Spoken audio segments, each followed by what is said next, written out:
and PincheAls here, and we're going to show you guys how to make an affordable DIY oil catch can kit. So let's get to work.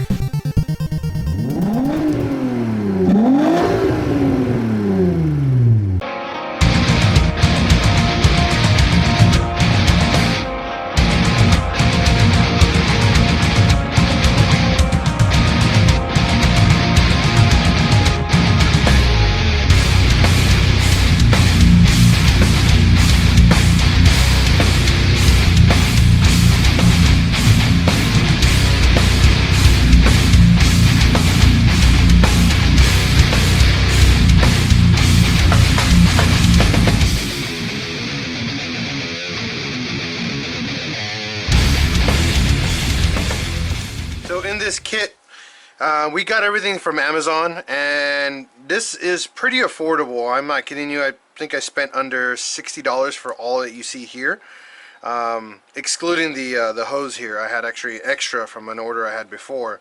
So the downside is you guys are going to add this to your total. This might put you over another probably 20 bucks for a AN10 oil hose, oil breather hose.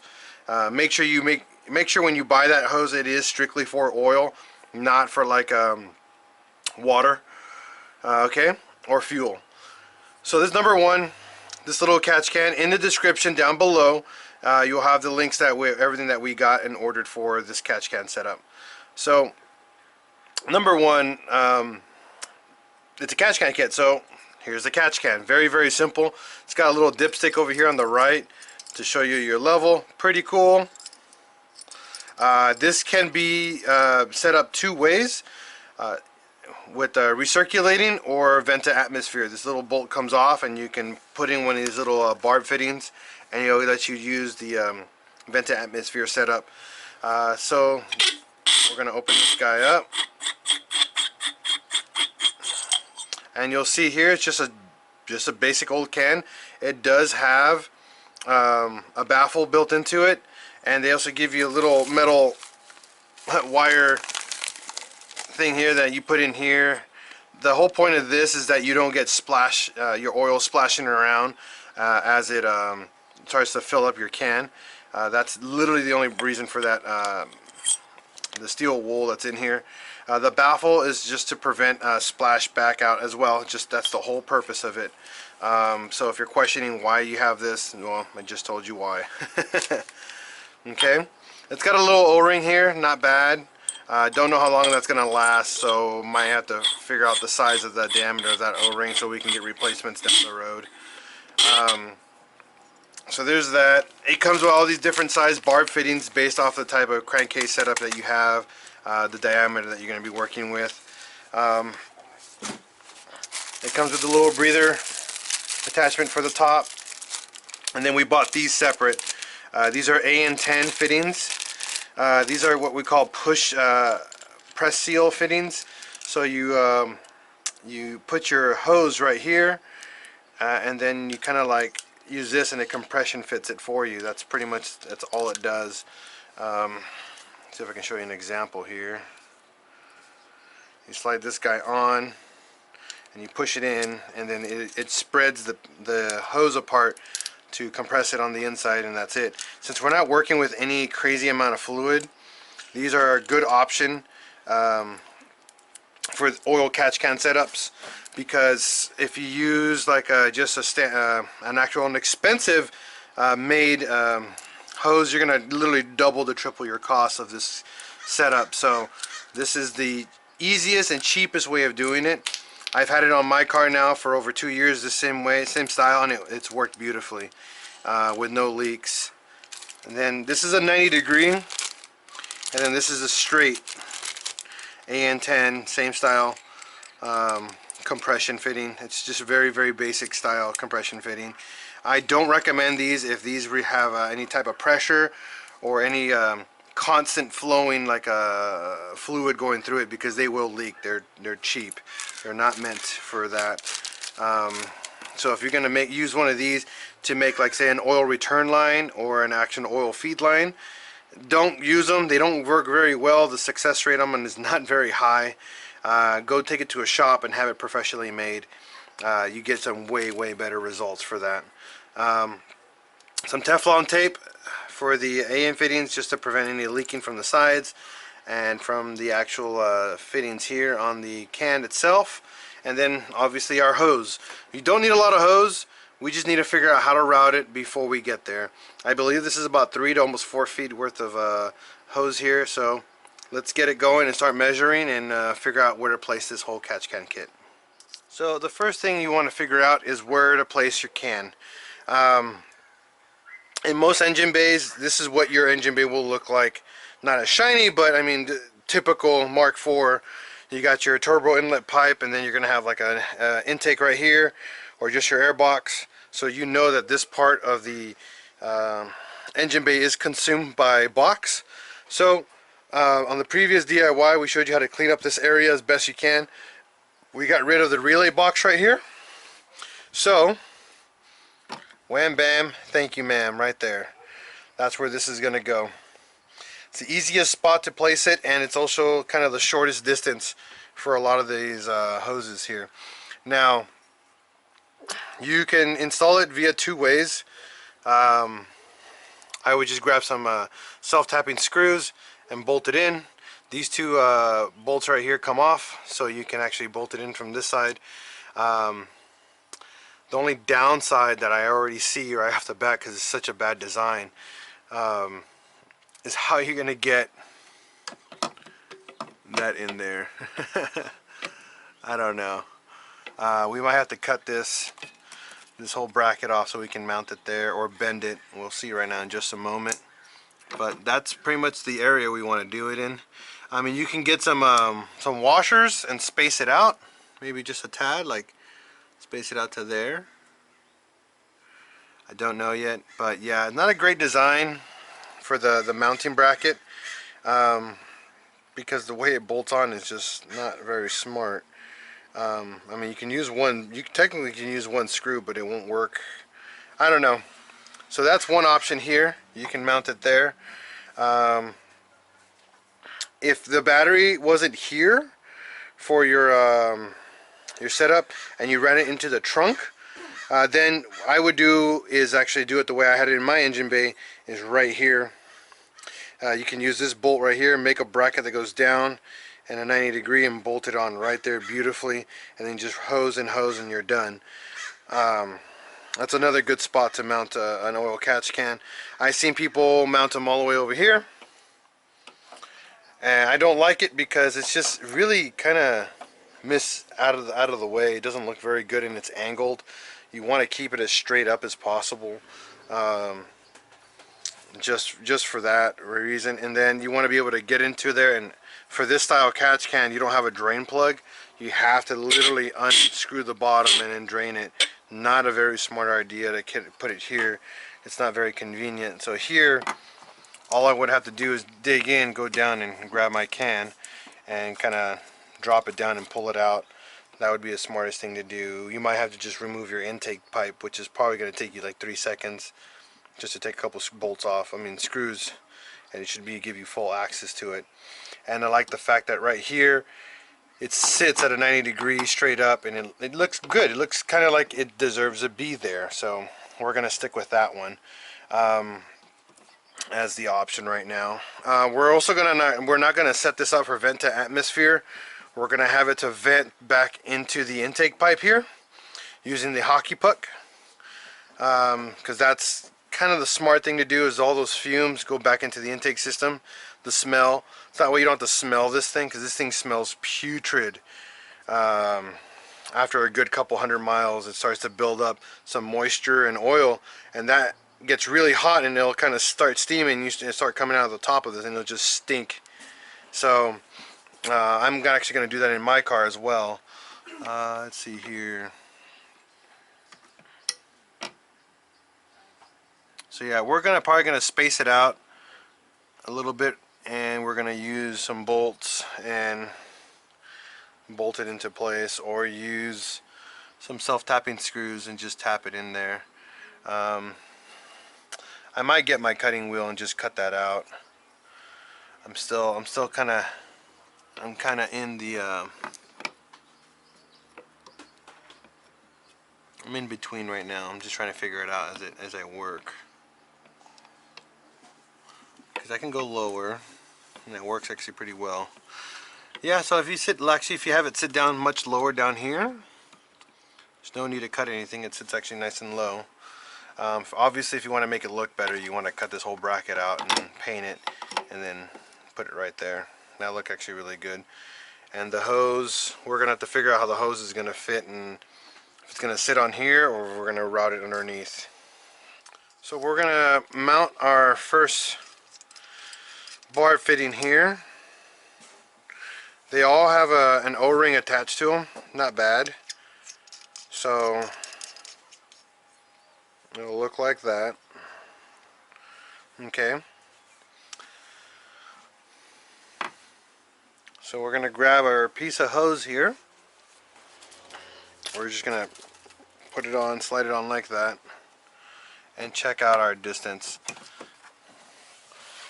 And not very far, as you can see, we're like right there. And it's not putting a lot of pressure on the turbo inlet pipe, so I think we're just gonna let it sit on top, just like that. Now we still gotta mount our AN fitting here. So we're gonna grab our straight and put this guy right here.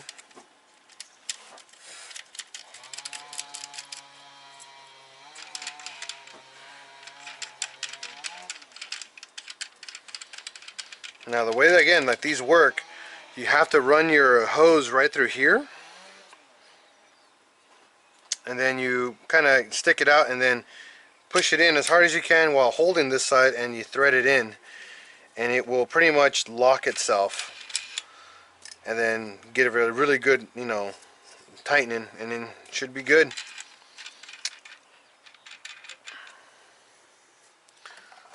So this is for the upper, or the not the upper one, but the valve cover, just like that. And that's about where you're going to cut it. You guys can see you want to cut right there, maybe give it a little bit more slack and cut a little bit after, just like that. And then what we'll do is we'll cut it, we'll clean up the cut, and then try to run it through. So now we're down here below on the crankcase, or the breather down here on the crankcase breather. We have our 90 as well here. We're gonna go down, and we're gonna do the same thing. We're gonna give ourselves a kind of a generic measurement, and you can see the full 90 is what we want. If you guys want to go 45 and kind of give it an angle up, it's up to you guys. I like the 90, and just because it just goes straight and we can feed it to wherever we need it. Same concept, we're going to put it on the other side of the catch can. Okay, now on this setup, you cannot, okay, you guys listen to me, you cannot route the oil catch can to here and here without it venting to something. Because if not, you'll create kind of a built-in pressure system. So you have to either vent it to atmosphere here, or run a hose and run it to the ground, have it drain down there, or vent it back into the intake system. You cannot have it go, you can't have two ends. You can have one in and one out, or two in and one out on top. That's why we got this catch can set up, because it gives us a little bit more ability to adapt. So now going here, yeah, I'm actually kind of liking that, just like that, because then I can just push it up like that, and then it'd give me the hose down here. Yeah, I like that. I like how that looks. Actually doesn't look bad at all. And the air to intake will sit right here, so it won't be in anybody's way. So yeah, we're gonna do that.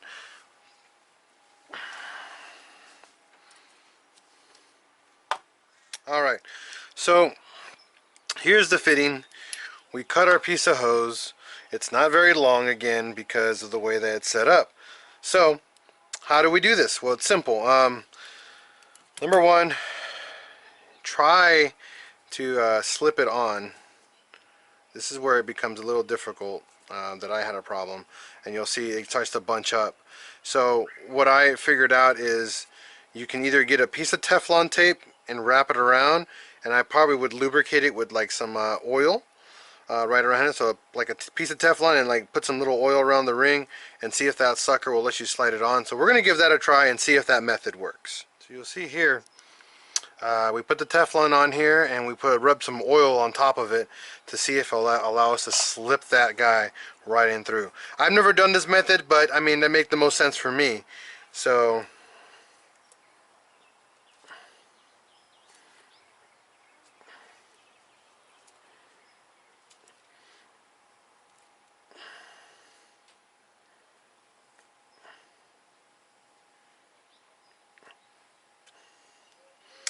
we got pretty far, but what's happening here is that the material's bunching, and that's what my suspicion was about this material. Since we went with like a kind of a nylon covering on it because we wanted to go with black. We did the same thing with my other one. What we had to do is trim off pretty much about how much we have to transfer over in the material. It sucks, but that is what has to get done, so if you can be able to press it on. So if you do get a chance to find some of this material, remember you're gonna have to cut it. It doesn't look the best when you do it this way, so I'm not a big fan of doing this, but I mean, it's still better than having just a random little hose on your engine bay. At least it has like a pattern to it. Looks like it has a purpose, you know.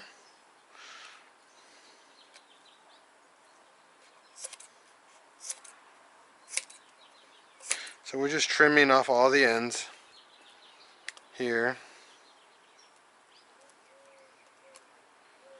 Kind of cutting at an angle. Maybe that will help.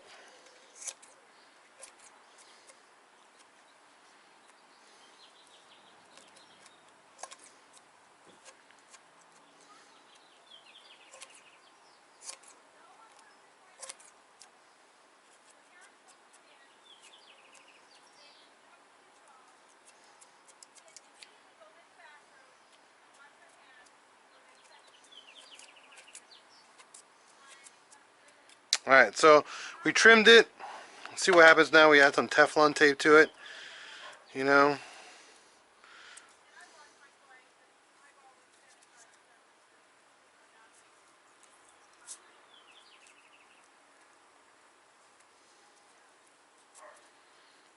So we're going to do it again. Give a good little, just a little Teflon cover here, just to help us slide this bad boy on. We're going to try it without the oil. See how much further we can get.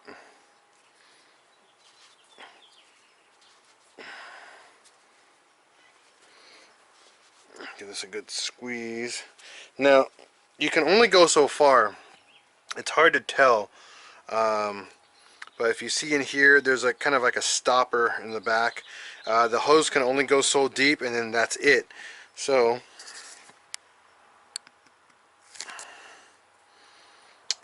we're just literally just trying to push it as far in as we can.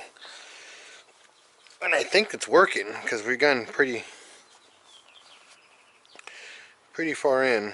And I can see already the hose about to bottom out. So if you guys can see that, it's hard to tell, but you can see the hose already at the bottom. So now the catch is to get this guy to go in at the same time as you push down and in, because what you're trying to prevent it to do is pushing the hose back out as this goes in to compress.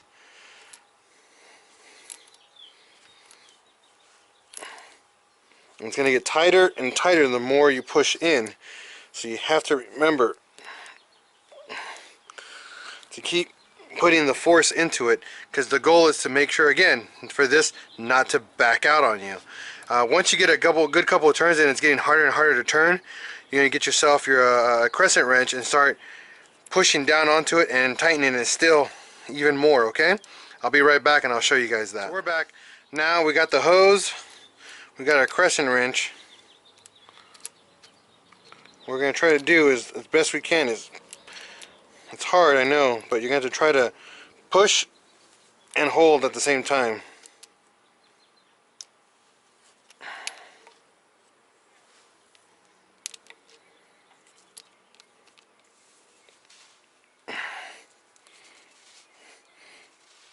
Now the goal is to compress this hose as tight as possible so it doesn't come out.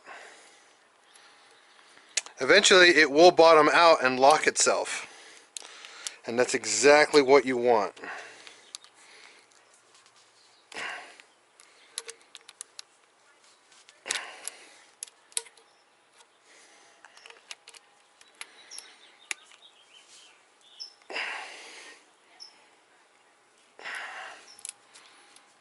Perfect.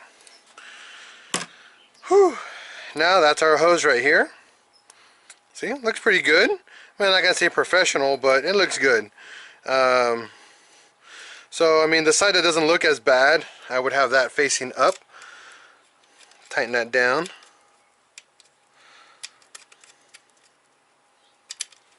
Once I can get the thread, there we go.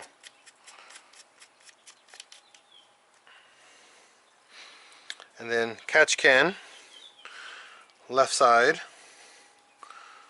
just like that. Look at that.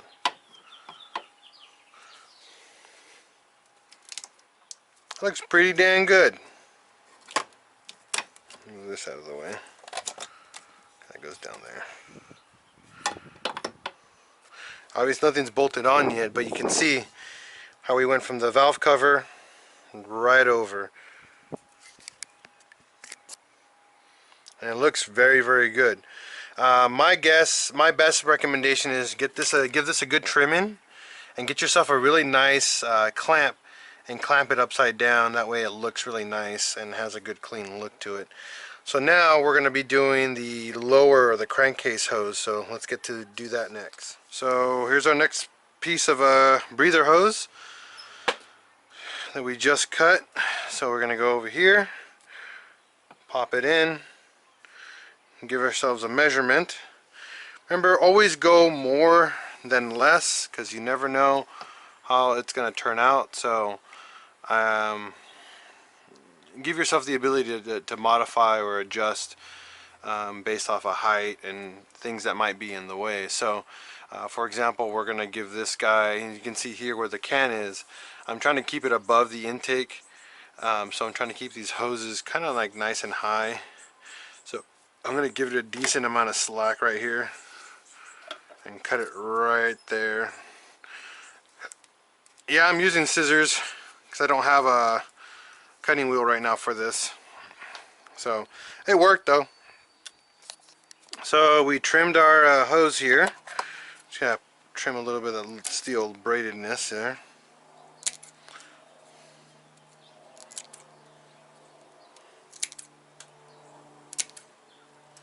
Alright, so same procedure. Got a nice Teflon tape here. We trimmed it nicely.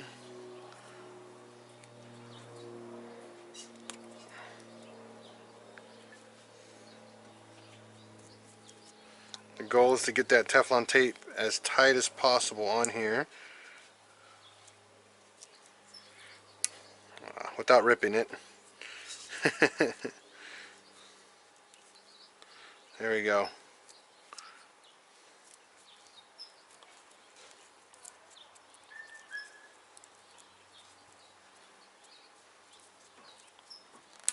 Just like that. We're going to get our our straight edge right here. And go and push.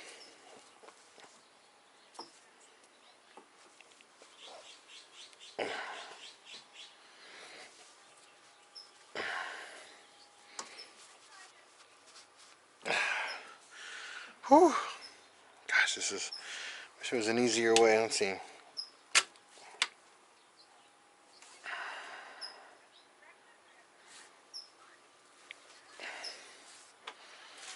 Oh my god, my neighbor sounds like a Karen.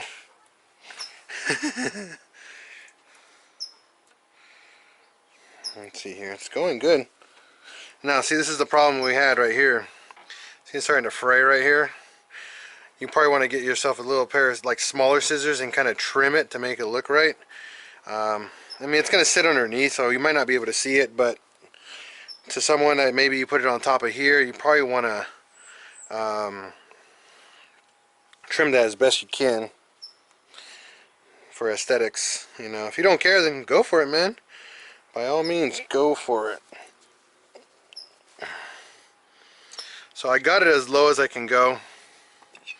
So same process. This one has a handle, so it's a 90 degrees, so it makes it very simple. So no need for a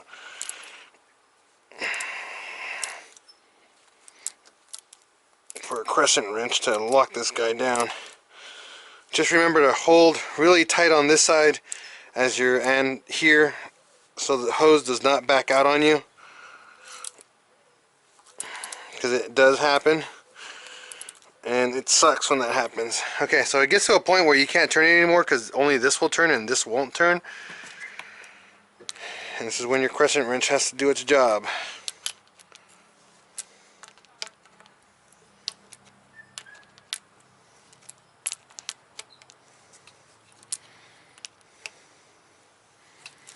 Now they do make special wrenches for fittings like this so you don't damage the aluminum. I don't really care. You see that? I'm probably going to give that a trimming right now just to clean that up.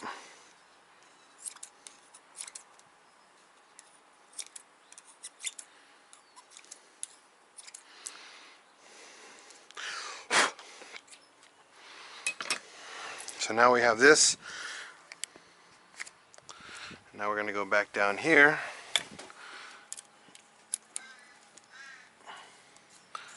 And tighten that guy. Oh, before I do that, actually, I'm going to feed it actually right through here. Behind the loom.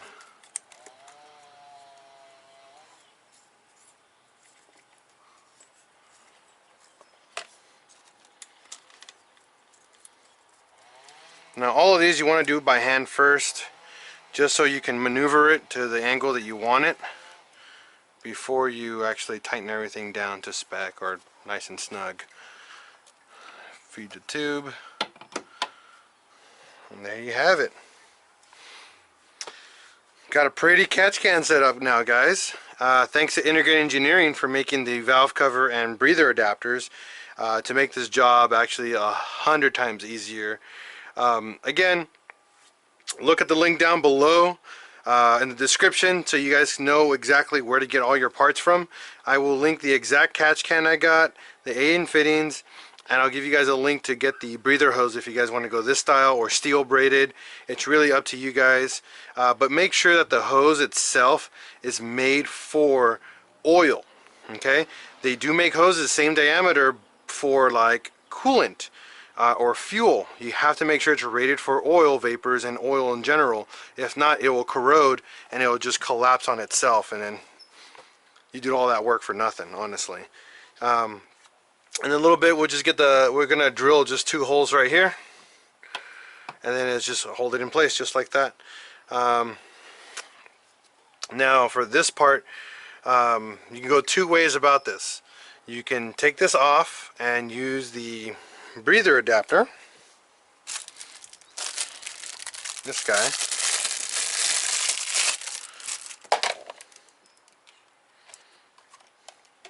and that'll sit right there just like that. Okay, and that'll work. That'll definitely work for you guys.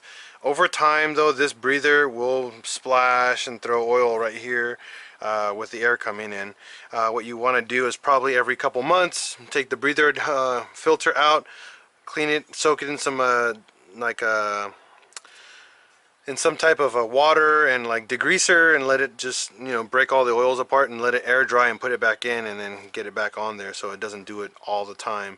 The other option you guys have is putting your barb fitting on here. If you still have a stock intake, You can go 2 routes, okay? So technically I'm going to give you guys 3 options on how to do this actually. Number 1, vent to atmosphere with this guy on top. Very, very simple and straightforward. Number 2, you can put your barb fitting here. Just pick one, doesn't really matter. Okay, so this barb fitting is going to sit right here. You can get a piece of hose and go straight down to the ground and let it just vent underneath your car and let it drag underneath. That's a good way of doing it. I recommend that if you don't want to route it to your intake. The other second option is this. Let the little hose come up and go this way and feed it to your hockey puck if you have a stock intake or a turbo inlet pipe. The stock hockey puck right here will just connect to that. You're going to have to go from small to the large diameter hockey puck hose to make that work. So those are your kind of your 3 options for doing this oil catch can setup. We're going to finish it up, but I just wanted to show you guys that's pretty much the way it's going to look. Really the choice will be yours on how you want it to finish it. I just wanted to show you guys how easy it was. I mean, I did it all right here in front of you guys, and it's super, super easy to make a catch can setup. Remember, do not, okay, and I emphasize the word, do not allow these to be only coming through here, okay? This will build pressure. Understand that, and it can cause problems. You do not want that to happen. The better option is to go one here and combine them and tee them together into one, and then have this one go back into your hockey puck or vent to the ground. That's the other option, okay? You cannot have both of them feeding into the same can and have nothing coming out. Remember that what comes out, what comes in has to come back out equally. So that is the rule of thumb when doing a catch can setup. Now the other big question is, hey Al, why do I need a catch can? Well, number 1, the biggest reason for a catch can and why everybody runs them when you start making more power than stock on an engine is because when you're making more power, you have more blow-by gases. Okay, blow-by is what passes through the cylinder walls, and you have oil splashing around in here, and you have oil splashing around down here on the crank. When that splashes around, it creates a vapor. A lot of that vapor is fuel, like fuel vapors. A lot of it is just air. Now, add that with condensation. Every single engine in the world builds up condensation. It is the nature of the world. When you have hot and then you start getting moisture at night and you turn off your car, that moisture is going to get into the engine and it's going to build condensation and it's going to give you muddy oil. That is the nature of it. This is why you don't have oil changes every freaking other year. You do oil changes every 3 months, maybe 4 months at a time based off your driving styles. That way you don't get muddy oil. You don't get a lot of it. I mean, the percentage is almost minuscule and it burns off inside the engine, so it's not that big of a deal. But when you start building like powerful engines that aren't stock, you get a lot more blow-by gases and you get a lot more oil and water mixture over time. So why not just get rid of it out of your car?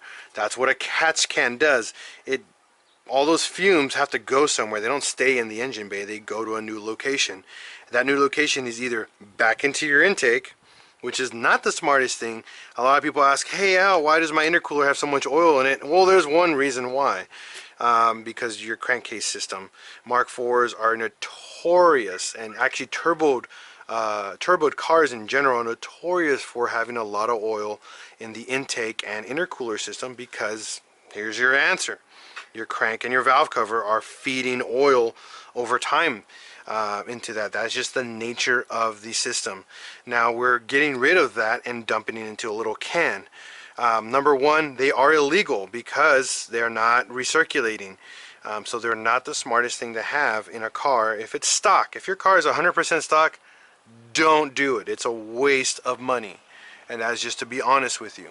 Now, if you got some modifications done and you got some power going, definitely highly recommend getting a catch can. It just depends on what style. This style is awesome. It's small, it's pretty, and it doesn't get in the way of your car.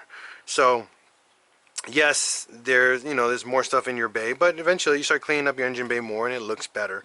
So that is pretty much the DIY today. Those are some questions that a lot of people ask me. Maintenance wise, they're super easy to maintain. This one has a dope little dipstick on it. Grab the little dipstick, pull it out, and check your level. Personally, I would go no more than probably an inch, maybe 2 inches worth of oil buildup. Because when you're going to pull this guy out, you're going to make a mess. So just be careful not to do that. Depending on your horsepower rating, you can either have this fill up every other 3 months, or like me, I literally probably I change my oil catch, I drain my catch can probably once a month. That's kind of like my deal with my car. Because like I said, I have a lot more blow-by due to my horsepower rating. With cold starts, you have more blow-by because you have to gap your rings a little bit more, because you build more heat, so the expansion is more immense on your piston rings, so you have to have a little bit bigger gap with more power. It's just the nature of an engine. That's just the way you have to do things. That's it though, guys. I mean, it looks pretty and it looks great. We're just gonna, like I said, we're just gonna screw that in. I'm gonna probably leave it vent to atmosphere right now until I order some more parts. But that is pretty much the general breakdown of making your homemade, super cheap DIY oil catch can, guys. Remember, don't leave it sealed. Put a little filter on it. You're fine. Alright, thanks for tuning in this episode of PincheAls Garage. And as always, we're gonna break, we're gonna fix, and we're gonna repeat. Peace out, everyone.